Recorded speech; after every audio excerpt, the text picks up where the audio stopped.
তুফান বাংলা সিনেমায় ঝড় আনতে চলেছে। What a look man, what a look. Shakib খানকে দেখে জাস্ট ছিটকে গেছি। এই পোস্টারটা দেখো, এক নজরে তাকিয়ে দেখো। কেজিএফের থেকে কম না ভাই, ইয়াসের থেকে কম না, ইয়াসের থেকে কম লাগছে না শাকিব খানকে দেখতে। একেবারে আগুন লাগিয়ে দিয়েছে। তা তুফান সিনেমার এর আগে অনেক শুটিংয়ের দৃশ্য দেখেছি, বাট শুটিং দৃশ্য দূর থেকে জুম করে করে অনেকে ভাইরাল করে দিয়েছে, তাতে অতটা মজা পাইনি। কিন্তু এই পোস্টারটা দেখে জাস্ট ফিদা হয়ে গেছে। শাকিব খানকে কি লাগছে দেখো। বাংলায়ও ভাই কেজিএফের মতন সিনেমা হয়। আমার সত্যি বলতে কি, আমি এই ধরনের সিনেমা আমি বাংলা থেকে মানে এক্সপেক্ট করছিলাম যে এই ধরনের সিনেমা কেন বাংলায় হয় না।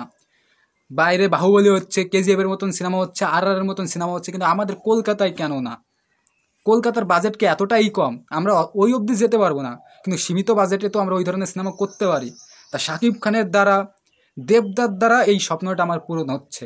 দেবদার কিন্তু খাদান সিনেমাটা একই দাসের সিনেমা, যেমন কেজিএফ RR ওরকম একটা সিনেমা কিন্তু দেবদার খাদানেও তোমরা ভাইব পাবে। সেমভাবে শাকিব খানের তুফান সিনেমাটা কিন্তু ওরকম একটা দাসের সিনেমা। তোমরা এই লুকটা দেখো, বিশেষ করে শাকিব খানের এই লুকটা তোমরা দেখো। আর ইয়াসের কেজিএফ সিনেমার বা কেজিএফ চ্যাপ্টার পার্ট 2 কোনো একটা লুকের সঙ্গে মেলাও ভাই, দেখবে যে ভাই মনেই হবে যে হ্যাঁ, এই যে কেজিএফ এর ইয়াস দাঁড়িয়ে আছে। তাই এই ধরনের সিনেমার জন্য ভাই বিশ্বাস করে খুব মানে অপেক্ষা করেছিলাম, তা পূরণ হতে চলেছে। তা শোনা যাচ্ছে এবার ঈদে শাকিব খানের তুফান সিনেমাটা রিলিজ হবে এবং দেবদার সিনেমাটা 25-এ গিয়ে রিলিজ হবে। তার বেশি দিন নেই। তুফানের প্রথম পোস্টারটা তো চলে এলো ভাই, অসাধারণ একটা পোস্টার, মানে আগুন লাগানো পোস্টার। তা পোস্টারটা তোমাদের কেমন লাগলো?